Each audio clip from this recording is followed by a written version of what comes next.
This is a building so full of history and conflict that they still can't decide what to call it after 1200 years. The best they can think of is Cathedral Mosque of Córdoba. I was here the other weekend with Scott. Hey, I remember. Nerd that I am, I was excited to visit the city that was capital of Islamic Spain under the Umayyad Caliphate, dreaming of orange trees and poetry. Instead I got a pack of ghosts and a headache.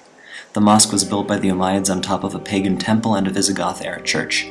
Even though there's a Gothic cathedral sticking out of the middle, the first thing you notice is the forest of pillars and arches, and the mihrab that points to Mecca.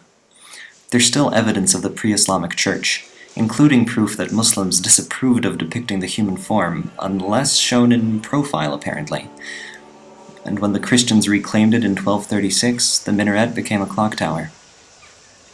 Spain under the Umayyads was the peak of Islamic civilization, especially for people like Ibn Rushd, called Averroes in the West. He planted the seeds of Western rational philosophy, but also made discoveries in astronomy, medicine, math, and music theory. He was the local judge in Córdoba too, but was forced to leave when the fundamentalist North African Almohads took over the peninsula, threatening the peace that existed between Muslims, Jews, and Christians at the time. Another victim of the Almohad invasion was Musa ibn Maimun, called Maimonides, the 12th century Jewish genius. He was born here, but wrote his books in Egypt, where the Muslim rulers were more gentle towards his religion. This tiny synagogue was built a few centuries later under Christian rule and abandoned when the Christians expelled the Spanish Jews again. Today the synagogue's on Jew Street, next to a museum remembering the Inquisition. Despite this fragile history, in recent years Córdoba has tried to reclaim its diverse religious heritage for tourism. This logo for the European Capital of Culture campaign is everywhere.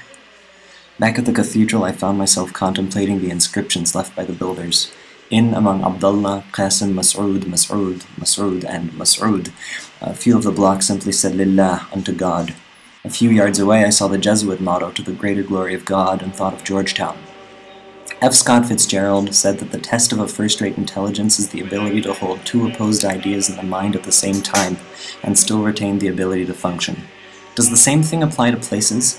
Is Córdoba Córdoba despite the fact that its golden age of coexistence is past, or because of it?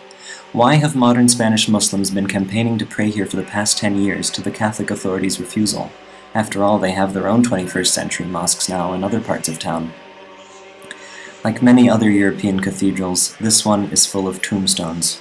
Here lies in dust, ash, and nothing Doña Inés Enríquez Valdesa with her brother Don Andrés Enríquez, cleric of this holy church, and the ampersand is set in stone, waiting for someone to finish the sentence. In some ways, Córdoba's like that too, embracing and rejecting its past, wet with the tears of exiled philosophers, but always ending with "and."